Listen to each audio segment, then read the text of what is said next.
ପ୍ରକୃତିର ଅପରୂପ ଲାବଣ୍ୟ ଭରା ମନ୍ଦିର ମାଳିନୀ ବରପାଲି ଆଜି ଓଡ଼ିଶାର ସଂସ୍କୃତି, ସାହିତ୍ୟ, ଇତିହାସ, ଶିଳ୍ପ, ବାଣିଜ୍ୟ, କଳା, ରାଜନୈତିକ କ୍ଷେତ୍ରକୁ ଗୌରବାନ୍ୱିତ କରିଛି ତାର ବରପୁତ୍ରମାନଙ୍କୁ ନେଇ।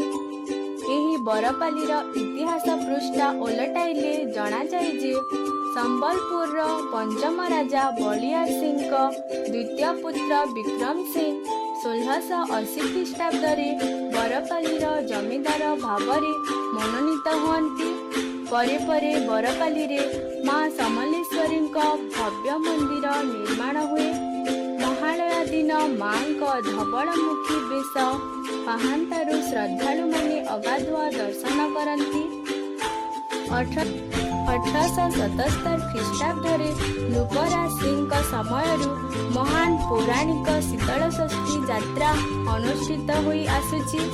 7 ଦିନ ଧରି ହେଉଥିବା ଏହି ଯାତ୍ରା ମହୋତ୍ସବରେ ପ୍ରଥମ ଦିବସରେ ବାବା କପିଳେଶ୍ୱରଙ୍କ ଭଣ୍ଡାର ଗୃହ ଆଗମନ, ପରେ ପରେ ଭୈରବ ବାବାଙ୍କର ଗୋଆଗୁଣା, ତାପରେ ବାବାଙ୍କର ପରାନୁଗମନ, ବୈଠକୀ ଏବଂ ଲମ୍ବାନୀ ଶୋଭାଯାତ୍ରା ଅନୁଷ୍ଠିତ ହୁଏ।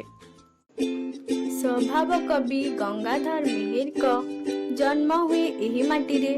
1862 ମସିହା ଅଗଷ୍ଟ 9 ତାରିଖ ପବିତ୍ର ଶ୍ରାବଣ ପୂର୍ଣ୍ଣିମା ତିଥିରେ ତପସ୍ୱିନୀ, କୀଚକବଧ, ପ୍ରଣୟବଲ୍ଲରୀ, ଭାରତୀ ଭାବନା, ଇନ୍ଦୁମତୀ, ଅର୍ଘ୍ୟଥାଳୀ, ରସରତ୍ନାକର, ପଦ୍ମିନୀ ଇତ୍ୟାଦି କାଳଜୟୀ ଅଟେ।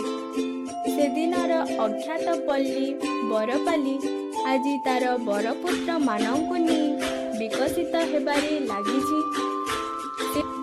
ସେ ସମୟର ଅଖ୍ୟାତ ପଲ୍ଲୀ ବରପାଲି ଅବିଭକ୍ତ ସମ୍ବଲପୁର ଜିଲ୍ଲାରୁ ବର୍ତ୍ତମାନ ବରଗଡ଼ ଜିଲ୍ଲାର ଏକ ପ୍ରମୁଖ ସହର ରୂପେ ପରିଗଣିତ ହୋଇପାରିଛି। ପ୍ରଖ୍ୟାତ ଐତିହାସିକ ଡକ୍ଟର ନବୀନ କୁମାର ସାହୁଙ୍କ ତଥ୍ୟ